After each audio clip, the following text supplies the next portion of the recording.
Hello, everybody. Welcome again to another episode of MHTV. We're delighted to have you with us tonight. We're going to be talking about suicide prevention in older adults. We've got a fantastic panel for you. Before we get started, though, just be aware that this is a sensitive subject for some people, and then it can make you feel very uncomfortable. If that's the case for you, we will be tweeting out some resources that you can use, but also feel free to just turn off if it's not for you. And we'll be looking forward to seeing you next time if it's not. Before, though, if you've got any questions and you want to join in, let me hand you over to my fantastic colleague, Dave. We'll show you how you can join in and ask questions today. Dave? Hi, everyone. It's great to have you with us again this week. And as always, if you're watching on Facebook Live, then all you need to do is post a comment or a question on the live stream. The other way of interacting with us is on Twitter, and we'll be watching the MHTV hashtag. So if you want to make any comments, ask any questions, make sure you've got MHTV hashtagged in that tweet, and we will see it. And we'll try and feed in as many of your questions and comments as we can tonight. Back over to you, Nicky. Okay, so let's get started by introducing our fantastic panel. First, we'll come to Jolie. Hi there. Thank you for asking me to take part today. As you can see from where I'm sitting, some of the time I try to be an artist, but I also work 4 days a week for the charity, the Mental Health Foundation. This is a UK-wide charity.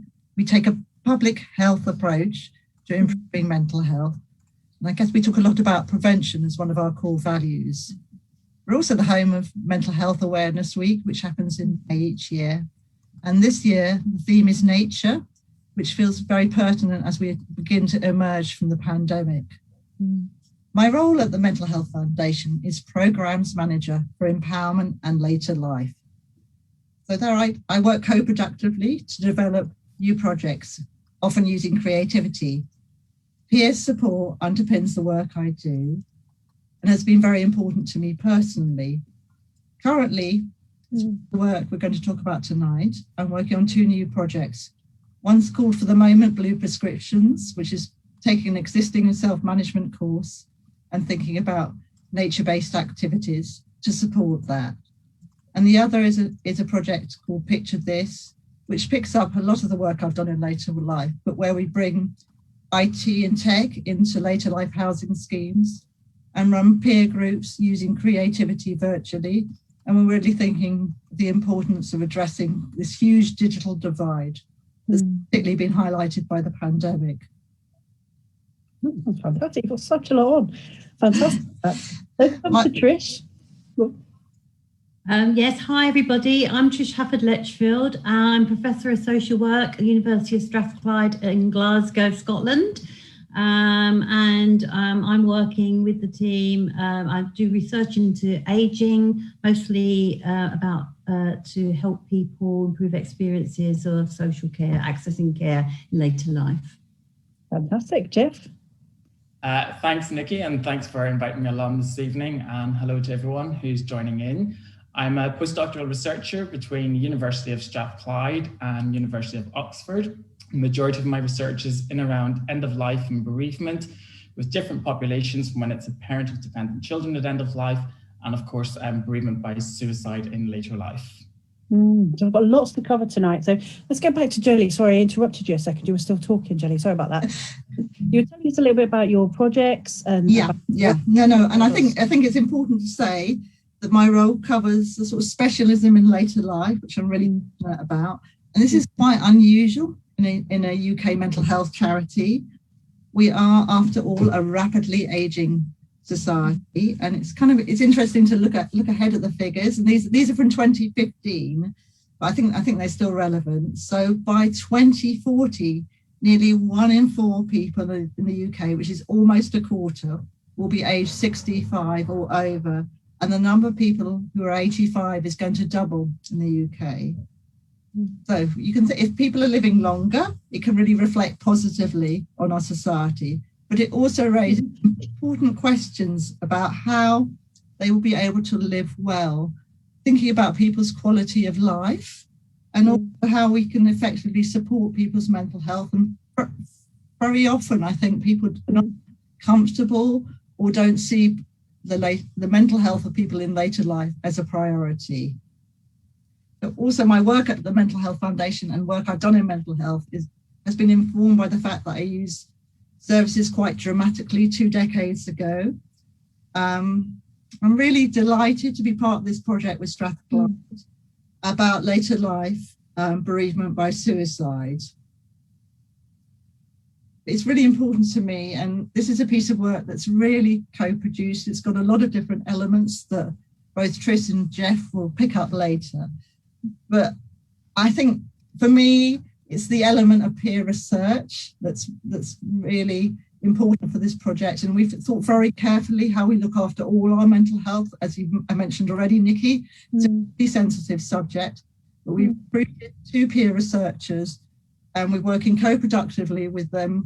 And we're also really keen that we support them, their wellbeing and mental health very carefully throughout this process, because we do know that people who have been bereaved by suicide are at greater risk of suicide themselves. The peer researchers will be interviewing people with the same lived experience as themselves. And this is in order that we can better understand the support that people do and don't currently receive when they've been bereaved by suicide. I think what we found already is there's a huge gap. A lot of people haven't ever had an opportunity to reflect on the experiences and what happened to them after they were bereaved by suicide. Because the research will also be analysed by the peer researchers and from the team at Strathclyde, and we're coming out with some recommendations so that people can be better supported in future. And I want to just end my little bit of the discussion by talking about someone. I'm going to call him Jim. And this is kind of a project called Standing Together, which actually started at the Mental Health Foundation as project manager for about 6 years ago now. So Jim was in his 80s. He was living with dementia in an extra care housing scheme where we were facilitating a weekly peer support group, which was all about having kind of deeper conversations about people's passions and identity to improve their wellbeing and mental health. We were doing a group session and it was kind of talking about people's childhoods. And Jim spoke about the death of his mother, and she completed suicide when he was only 7. Despite his peculiarities in memory, he was able to speak so eloquently to the group about what impact that had on his life, and particularly I remember him talking about all the major events that his mother hadn't been able to attend. My understanding was that Jim had never had any support with his mental health to reflect on the impact of his mother's suicide. And I guess this is what this piece of work at Strathclyde is all about, thinking about people who've had the experience, really having the chance to talk and prioritise what would make the difference, and therefore that can be put forward as good practice for the future. So important. Thank you very much for that work. It's really key. I think if we come to Trish, maybe she can give us a little bit of an understanding of the context of the literature that's surrounding this, so that we can get a handle on that. Yes, Nicky, we've been working on this area for a few years now, and because it's quite a wide area, and it's quite interesting how people say, well, why are you looking at older people? You know, why is it different for older people? Well, I think that, first of all, I think Jolie picked up on this issue about life course. You know, people can have trauma. We know a lot more now about people who have trauma in their early life and how this affects, you know, their journey throughout their life. And particularly when people become older, they lose contact with people, they have cumulative losses, you know, they pick up things around at the age of society, and, you know, previous traumas can be triggered by an event, so, for example, loss of health or becoming dependent, and this can exacerbate suicidal tendencies. The other thing is that suicide actually looks very different in older people. So if you look at, I had a quick look at the suicide statistics today on ONS, and it's quite hard to judge because the statistics are either in Scotland or England and Wales. And but what we do know is that whilst they're not the highest group for suicide, that it definitely there is a distinctive increase in the oldest olds, so people over 80. And the other thing is that I personally don't think that all the statistics actually capture older people's suicide, because I don't know if you only have to talk to a few people. They know somebody who's given up, turned to the wall, somebody who slips away. And I think, if you're working with older people, it doesn't take long to hear from people saying things like, well, they should shoot us, shouldn't they? Or, we need to be put down. Or even, in my own family, I've heard, people talking about, well, I think I'm ready to go now. So I think there is it's a very complex area with older people, and there's a lot of grey overlapping areas which we don't, which we do, to be honest, shy away from. There's been quite a big growth in research in this area, and more recently we did a review and we tried to capture what are the key concepts in ageing and suicide, and we identified 4 areas where we think there's a realm for engagement, where we might be able to intervene. So first of all, this existential loneliness, this kind of sense of feeling detached from society. As older people become more isolated, perhaps they become dependent, perhaps they sense that their families they feel a bit of a burden, they feel their self-worth or self-esteem is no longer what it was. They might start to sort of contemplate and think about, well, I've a sort of sense of completed life, they call it. And I think, this can be a coping mechanism for people. But if there's a balance to be had, in enough to keep people going. But if they have, say, a trauma, a loss, particularly a bereavement by suicide of a child or a partner, this could trigger them into more active, what we call death hastening behaviours. So the other area is, where people do start to develop wish to die and start to think about how they might hasten the end of their life. And we know that this is very recognisable in care homes, in hospitals, when people, are quite ill or quite dependent, and they may withdraw from others, stop eating and drinking voluntarily, refuse care. They may be silent, angry, they may collect medication. I've even heard people talking about people giving up sleep to hasten the end of their life. And they really have this sense of not really caring and wanting to go, and neglecting themselves and letting themselves go. And then, of course, you've got more active areas of suicide. So I think being really one of the key messages from research is that it's key that when we're working with older people or in touch with older people and they give us signs, to be aware of what might be going on for the person inside, because the internalized ageism may prevent them from seeking help or not feeling entitled to ask for help. So it's important that we pick up on these conversations and that we explore with older people how they're feeling, and we actually actively ask them about their suicidal intentions if there's some clues there. I just wanted to say a little bit more about a study that we did do, an empirical study where we did go into care homes, actually in your area, in the north of in London area, where we did, again, using peer researchers. We went into care homes and we did some focus groups with care home staff about this idea of giving up. And it was instantly recognisable by all the staff.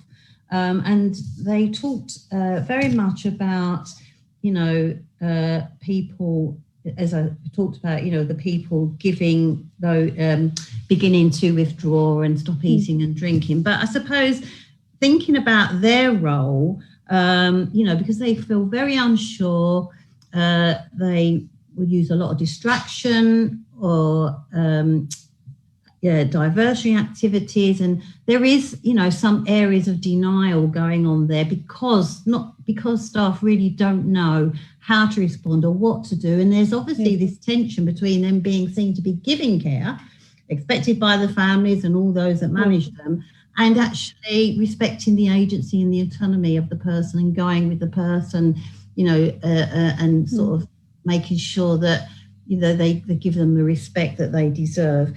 And,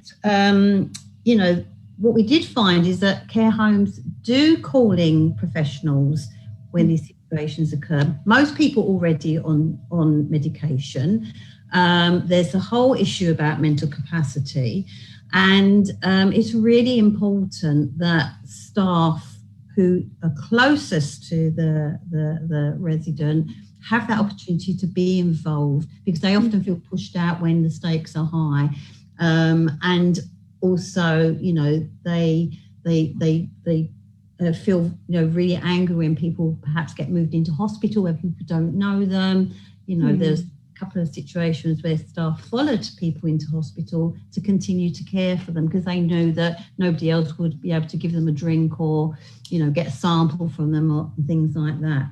So the messages there are, we need to recognise it. We need to engage with the older person. Staff need training to be able to follow up with people, how they're feeling. We need skilled professional support, when these situations occur, to make sure that the older person feels supported and they get the best care possible. Training, supervision, and a lot more guidance. I could say a lot more, but I'm very happy to share the write-ups of that. Very, very interesting study, and really very important when you think about pandemic, because of look at the messages we've given older Absolutely people. Look at what's happened in care homes. It can only increase. We really do need to think about what we know from research and respond and do more work in this area. Thank you for that. That's a really clear.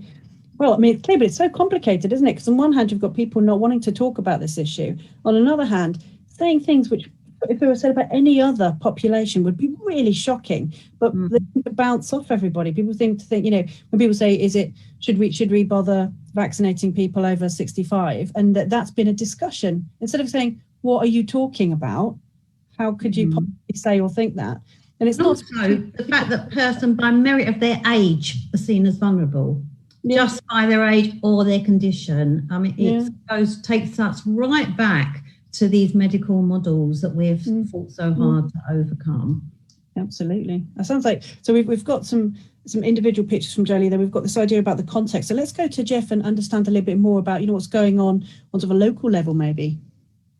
Yeah, so I've conducted a little bit of a scoping exercise looking into how the national strategies that the United Kingdom refer to suicide in later life and how they're addressing suicide prevention. And between the 4 strategies within England, Scotland, Wales and Northern Ireland, 2 of them did report higher rates of suicide for men who are in later life, but didn't necessarily identify many of the factors as to why that was happening.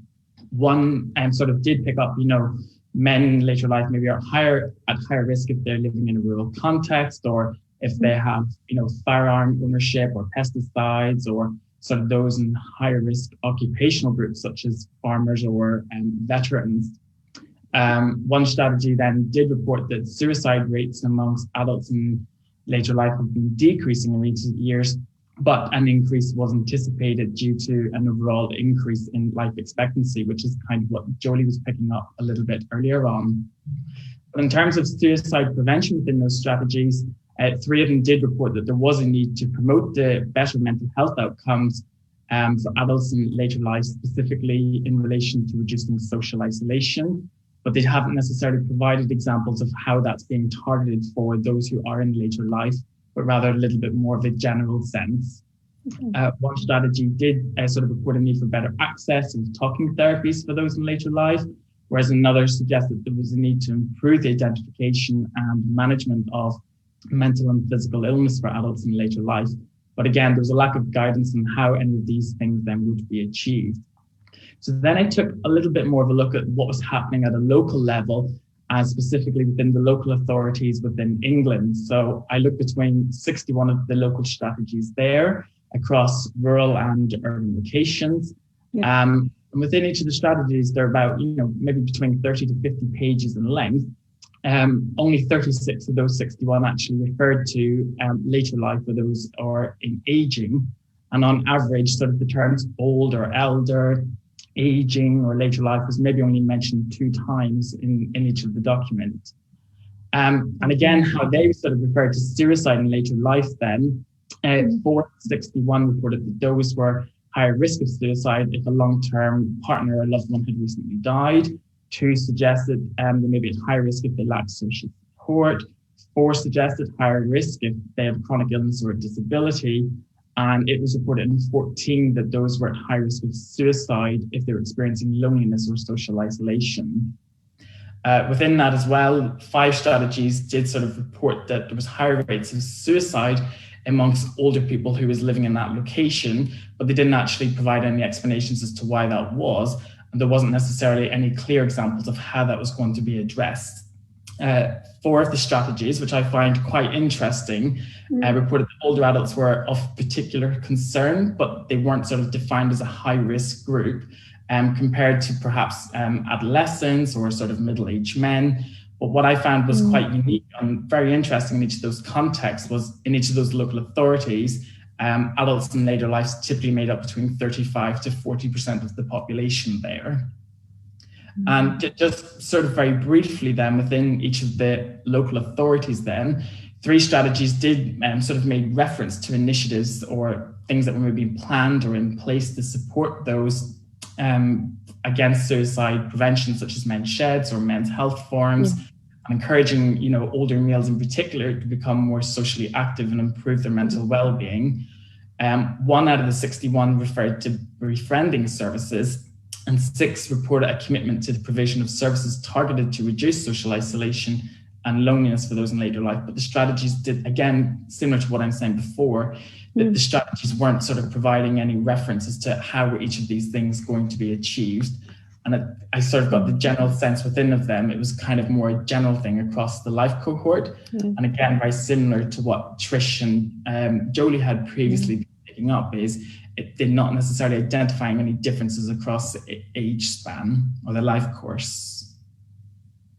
Yeah, I mean, when you put it out like that, it's so stark, isn't it? It's actually quite shocking. Before we stick into sort of like what we think is going on, let's come over to Dave, because I know some people are sending in some questions. Yes, absolutely. So Adrian's asked a couple of questions, I think directed at Trish. Are the traditional screening tools for older adults still valid?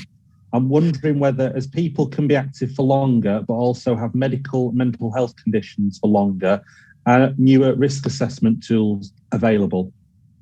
That's a really great question, and one that we're definitely working on. So led by a colleague from Middlesex University, Helen Gleeson, who's a member of a suicide aging research team, we have just conducted a systematic review of all the tools that have been used, applied in studies with older people around suicide thoughts and behaviour.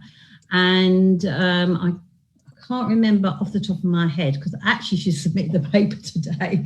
I can't remember off the top of my head how many, but some of the key messages were that the language of some of the questions that are asked are really not appropriate. Secondly, most of the tools are used in clinical settings. We know, there's very few people, older people, who actually get into clinical settings. Most people are in the community where nobody's asking them the questions or using these tools. In our own study, we found that people were adapting tools or selecting questions, so they weren't using them systematically anyway. There has been a couple that have tried to sort of focus in on self-harm and also the more holistic. We really need to ask those wider issues of people about their, social contacts, about their health, about their context because those contextual factors are really important as risk factors, predicting risk factors. So there are some good tools. So one of the things that we are actually doing, and if anyone would be interested in being involved, is we are going to run some lay panels with older people. We want to ask them some of the questions about how they think they should talk about it, who should ask them, what would they like to be asked, what do they think are the priorities.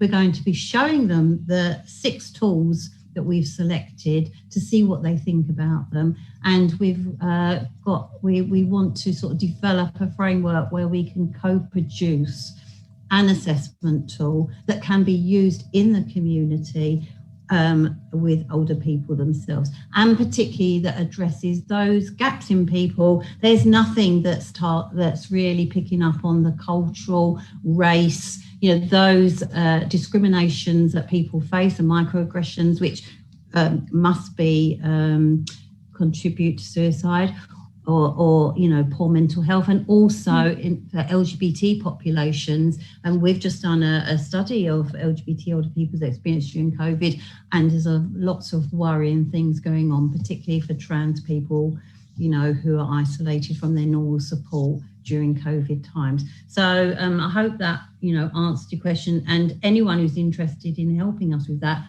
really love to hear from you.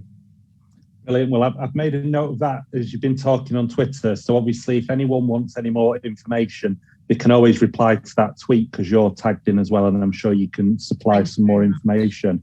Adrian's also put a supplementary question down. Also, is impulsivity a factor like for younger teenage groups? Shall I answer that one, guys? It's not so much impulsivity. But I mean, it's more about intent. So whilst the figures are not so high, completing suicide for older people, the self-harm has higher intent, and the suicide attempts are more successful. And I think that's because people they won't reach out, or people don't reach out to them. And, as I say, they may use other methods like self-neglect, poisoning. And I know that in older men, hanging is one of the main methods used. So I can't say hand on heart that impulsivity, but intent is definitely a significant factor with older people, and success when there is high intent. Okay. Now, Alfonso's asked a question. He said that he agreed with a comment that you made earlier, Trish, about we often shy away from the subject. But in terms of health and social care curricula, what can or should we do to teach our health and social care students about this and equip them the necessary skills to support older people? Should I answer that one? Sure. I think that, we do talk about suicide prevention and, postvention. But I suppose one of the issues is that what we've found, and I think Jeff mentioned that when he was talking about the scoping review and then some of the literature we've looked at, is that often services are not accessible to older people because older people are less likely to go online, because I know that's it's very popular, people using those services, and also that there are less targeted services for older people. And so when we're looking at it in the curricula, I think we need to be inclusive. There's many areas. Problematic substance use is another one, LGBT is another one. So a general ageism in the curricula is a really important issue when you talk about any issues about family care, problematic substance use, mental health. Often older people we don't cover their issues. The other thing is about making sure that students have the good experiences of working in these types of services, where they're going to, be able to look at more holistic work with older people. So again, having a range of placements in age friendly or age appropriate services is really important. And the older people. One more thing I wanted to say, really important, is about we all have service user and carer strategies in our universities, but there's very few older people involved in delivering education, assessing students. And that means that we have to go out to older people in the community and find ways to get them involved. We have to outreach to them because they're not, in the main going to come in as other groups may do. And it's interesting because I know you've mentioned LGBT plus a few times during the conversation tonight. A question's come in, is the panel aware of any differences with older LGBT plus people and whether there are any specific needs, particularly when it comes to family support, including family of choice? I think, I don't know if Jeff's got any comments as well in terms of whether, sort of saying that there wasn't often mention of older people's suicidality in local plans. Is there anything there about LGBT plus in the local plans? Yeah, and certainly whenever myself and the team were looking through those strategies, we were specifically looking for, was there any references towards different minoritized groups or cultural groups? And actually they were sort of referenced more on a general sense, or they were applied more towards a younger cohort. So certainly in terms of how they're identified and referred to in those strategies, it's sort of lacking at the moment. And that's sort of what we are hoping to establish more with this Bereavement by Suicide project. We want to include and involve them more so that their voices are going to be represented and heard within each of these interviews that we are currently conducting, so that we can inform how best their needs can be individually met. I don't know if Trish, if you want to come in and maybe add a little bit more on your work within. Yeah, I think that one of the things about LGBT older people, obviously there's a big history there, lack of trust of mainstream services. And when LGBT older people engage with services, often their identities, gender or sexual identities, are used to pathologise their mental health, or, and also the marginalisation or the microaggressions, the lack of access to services, direct discrimination, all impact on their mental health. So it is a bit of a, a vicious circle. I know certainly during lockdown, some of the trans older people that we interviewed who were really afraid of, who were like the rest of us, were experiencing mental health issues as a result of being isolated at home, were absolutely terrified to seek help, because if they were waiting to see, they're on a waiting list to be assessed for a gender identity clinic, they would say, well, they're going to say, that I'm not fit enough, and that, I'm not come to terms with my issues, and it will be used against them. So I think that it's a really sensitive issue. That and the other thing is, I think the question was about accessing support from families, is that, they're more likely to receive informal care from, family of choice or people in their network. And what's happened during the pandemic is, because they've not been formally assessed for care, they've been invisible. And, because of the social restrictions and social distancing, they've been cut off from those who would normally give them informal support or care, or paid support and care. And then they're not registered with care providers. The care providers have not been reaching out to older LGBT people, and they really have experienced a lot of problems as a result. On the other hand, they also have fantastic informal care practices, and the sense of community, reciprocity, has been absolutely phenomenal. And we've learned a lot about LGBT older people's care practices during the pandemic, which is really impressive, their resilience and support for each other.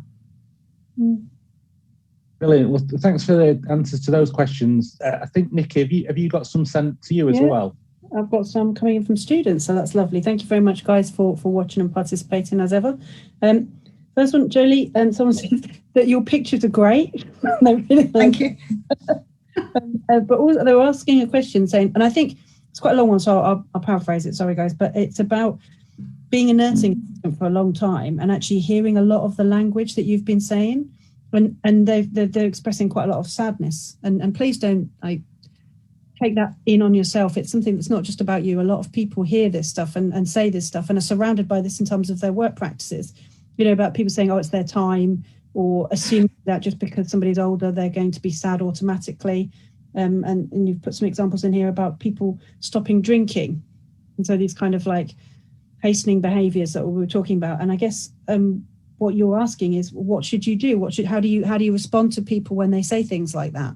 Because it's ubiquitous, isn't it? It's something that's around us all the time in some care settings, not all. So I think it would be helpful if maybe you guys could think about some of the things that students could say to actually disrupt this kind of language. If you've got any suggestions? I think it's about the context that people are working in, and also the lack of reflective spaces to share this sadness and have your own experiences as a worker validated as well. I also think people need to know that they've been heard, and I think that's the thing. When Trish was answering the question earlier about kind of how the curriculum can be changed, I also think there's something we've gone in as an organisation to do training for like care staff in extra care housings, and it's how you have difficult conversations using appropriate language, how you build that confidence. And some for me is about people practicing, but also having an opportunity to reflect. And a lot of people are worried about making something worse, but I think very rarely is that the case. It's important to be heard.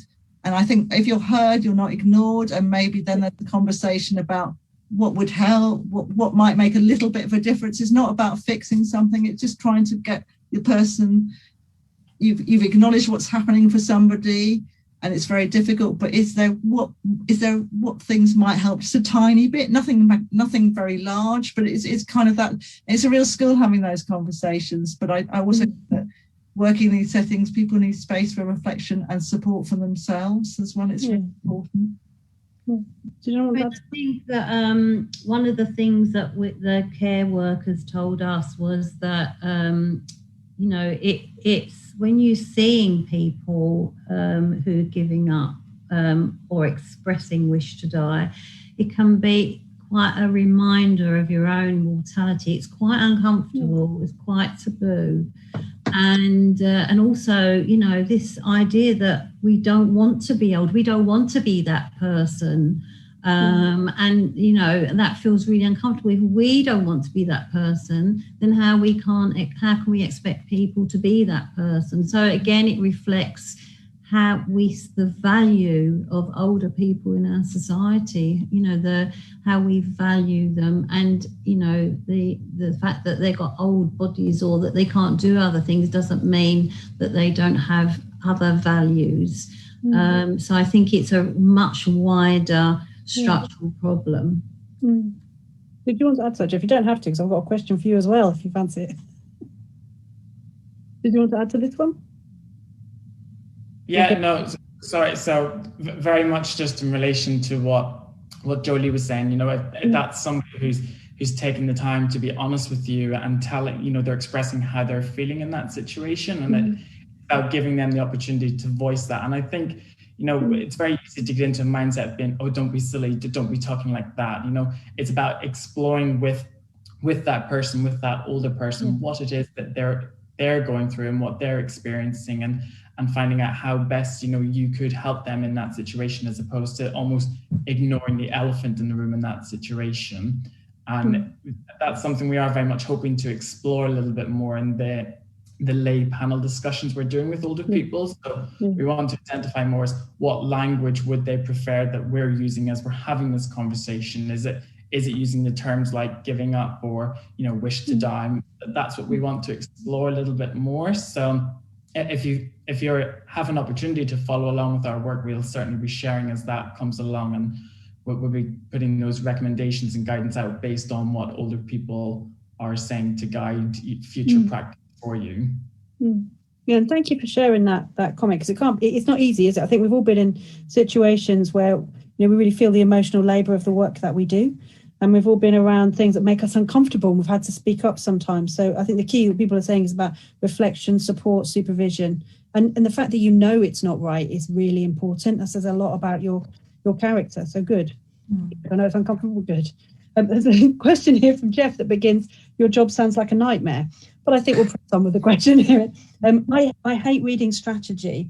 I read it, I get to the end, and I can't make any sense of it. What's the secret?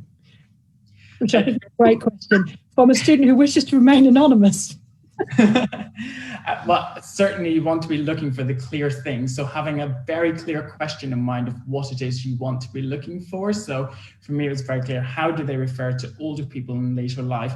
I guess a good place to start out in any strategy is do a quick search of terms within the document. So for me, that was how often did this document say old, elder, later life, etc. And actually that made the job easier in some, because I got into some and found there was no reference whatsoever. And then it was a quick scan through key sections of what I was looking for, just to validate what it was I was looking at. But don't undermine the power of that Control F and searching for your keywords, because you will find exactly what you're looking for pretty instantly. And Jeff supervised a student. We had a psychology student who helped Jeff with the scoping review. So she really enjoyed it. I've just read her essay about it. So you've also got the thing called the old executive summary or the easy read guide, both of which can just help you get your eye into what you're looking at if you're trying to scan. Has anyone got any more hints and tips? Because I think we've already got 40 minutes down, so we do need to start thinking about finishing up. But is there anybody else wants to comment on the how do you make long documents readable? I think one of the things that we don't look for is the silences. Sometimes we look actively for things, but sometimes it's about what's not there. And the other thing that I find useful when looking at documents is whose voices are present. Like, how did the document, what underpins what is the problem that the document is trying to address, and whose problem is it, and what is put forward as the solution, and who have they consulted in that? And what we often find is that people talk about doing focus groups with people in the Midlands. They said this, they said that. They have, a couple of their statistics and problems or issues that have arisen, whatever triggered their review. But there's very few policies that actually have professional voices in them. So sometimes saying whose voices are present and whose voices are absent is a really good question to ask a policy document. I like that. Yeah, absolutely. So let's start to wrap up now. So can we come to Jolie? If there's anything that you want, people to take home message, anything you really want to just emphasise again? Well, I think picking up from what Trish just said, I think for me, too often older people are not part of this conversation. And I think thinking forward, it may not always be easy to ask people questions, but my job over the last 6 years has been amazing what I've learned about people in later life. I've been privileged to have had so much exposure to people and their stories and their lives, passions, but also their struggles as well, and not to always feel that you have to have a solution. But I think, as Jeff said, to acknowledge, quite often I think in later life people are not heard, and I think just to have the sense of being listened to is very, very important. And I've got 2 points that don't quite fit, but I just want to raise them anyway. I just think it's really important that we acknowledge how the power dynamic has been so disempowering for people in later life. And I think that we almost think about digital inclusion going forward. I think the later life housing, care homes will have Wi-Fi pretty soon. We're in the process of trying to work with people. But that's just so important. And we need to commission not only for physical health, but for well-being and quality of life as well going forward. Yeah. Absolutely. Yeah, fantastic. Trish, is there anything you wanted to leave people with a message? Yeah, just to say that older people I always think they're watching us and seeing, they actually know how we see them and they internalize that. They don't speak out against it. Obviously, some people might be more feisty than others, but they're watching what's going on in society and they're taking it in, and it can have a negative impact. So we need to really reframe how we see older people, make and have equal relationships with them. They're not there to be patronised, or they're not somebody that we provide services to. They're a wealth of expertise. They can give a lot of very good advice, and we don't make the best use of them. And they're all working together and supporting each other. Don't underestimate that. We need to facilitate that. We don't need to have their answers. They can find their own answers, but we need to give them the opportunities to do so. Fantastic. Again, really useful. Jeff? Yeah, I think I'm going to kind of stay a little bit more just on what Jolie was saying. And it's about starting a conversation with someone. And it's not just starting it and then leaving it there. It's an ongoing thing. And, whether you're listening in as a practitioner or as a future practitioner or as a family member, it's just about guiding them, through something that maybe somebody's going through, or being concerned about someone, or whatever that is. And it's just acknowledging them and giving them the voice to air whatever that individual is experiencing or feeling, and continuing that on, that it's not just picked up and left off there. And it's giving the appropriate reassurances and advice and guidance along the way. Absolutely brilliant. Dave, do we come to you to finish up? Well, yeah, and it's been a great conversation tonight, hasn't it, Nicky? And just as we've been talking, I've been getting the spreadsheet open for the next few weeks of episodes. So, we've got some really exciting topics coming up soon, haven't we? So obviously, like you said before, great conversation tonight. But next week, we're going to be talking about mental health and social work. The week after, we're going to be talking about an alternative view of student placement from one of the editorial board of the Mental Health Nursing Journal. Is going to talk about her experiences in Thailand. And also the week after, we're going to be talking about parity of esteem, learning from the other side. So, yeah, we've got some really good episodes coming up, haven't we? Diverse. Yeah, and thank you so much for your time tonight. And as everyone has been saying, if this has been something that's made you feel uncomfortable or upset, don't hide from that. It's really important to acknowledge those sorts of feelings. If you're having them, reach out and get some support, and we'll certainly be tweeting things out that you can use as part of the debrief. But thank you again, everybody. Really, really appreciate your time tonight. I've loved this conversation, really helpful. And thank you very much, you guys, for watching and asking questions and joining in. Take care. Good night. Night, everyone. Bye. Bye.